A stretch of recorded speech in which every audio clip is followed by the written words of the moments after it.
What is a fat quarter? Why do we cut them from fabric? How do we use them in sewing and quilting? And why is it called that? I'm about to answer all those questions and more. This is a fat quarter.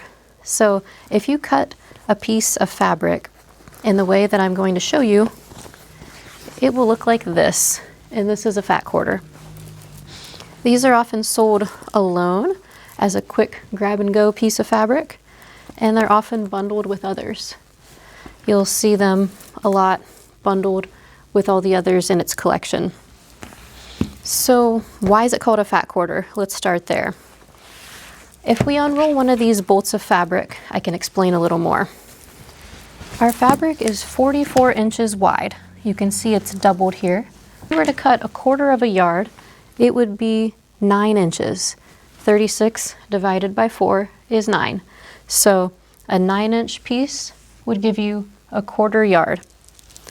That's kind of a little skinny strip though, and when you open this out, it's going to be long and it's going to be pretty narrow.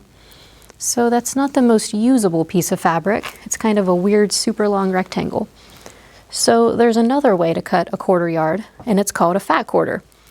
So if we cut our fabric at 1/2 yard and then cut that in half the other way, that's what a fat quarter is. So I'm going to cut one now from this Ruby Star speckle and show you what I mean. So I'm aligning the cut edge of the fabric down here at the 0, and we're going to come along these inch markings here and cut at the 18-inch marking. 18 inches is half of 36, so 18 inches is 1/2 yard.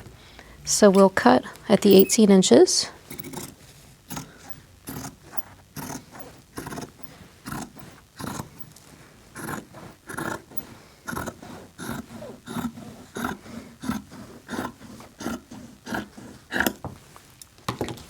So what we have here is 1/2 yard. It's 18 inches by 44 inches wide. So if we open this up, this is where it's 44 inches wide. And then if we cut along this center fold, it will be a fat quarter. So we're cutting our 1/2 yard in half, so it is 1/4 yard of fabric, but it's a different kind of quarter. It's a fat quarter.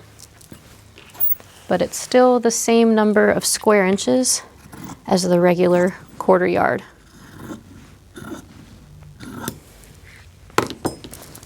So here we go. So this is a fat quarter. So why would we want to have fat quarters? Well, like we mentioned before, it's just a more usable space. So maybe you have a piece of some kind of template that needs to be cut for a pattern. You have a higher likelihood of being able to fit that into this almost square piece rather than that skinny long strip. So it's just more usable. If you grab fat quarters at the store, it's more likely that you'll be able to use them later on a multitude of different projects. Whereas if you would just get 1/4 yards cut, you're going to have some limitations because of the dimensions of that piece. So I hope that helped you understand fat quarters. If you have any more questions about it, please drop a comment down below. I would love to know your thoughts on this or anything else that you have to say. Thanks for watching. Please like and please subscribe to the channel.